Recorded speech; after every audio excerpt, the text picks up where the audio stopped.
এবার দৌড় প্রতিযোগিতায় জ্যাকব কিপলিমোর বিশ্ব রেকর্ড ভেঙে তাক লাগিয়েছে একটি চীনা রোবট। চীনের তৈরি হিউম্যানয়েড রোবট বেইজিং হাফ ম্যারাথনে মানুষের বিশ্ব রেকর্ড ভেঙে ফেলেছে।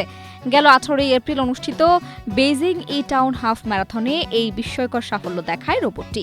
এপির এক প্রতিবেদনে বলা হয়েছে, এই রোবট মাত্র 50 মিনিট 26 সেকেন্ডে 21 কিলোমিটারের দৌড় সম্পন্ন করেছে, যা মানুষের বিশ্ব রেকর্ডের চেয়েও দ্রুত।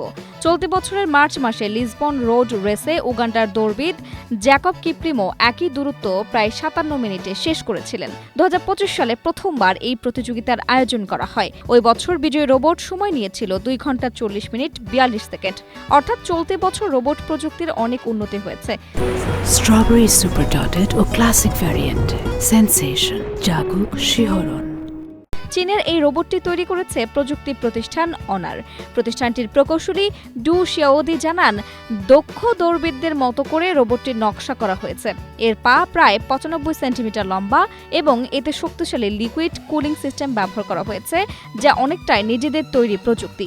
ভবিষ্যতে এই প্রযুক্তি শিল্পক্ষেত্রেও ব্যবহার করার ইঙ্গিত দিয়েছেন তিনি।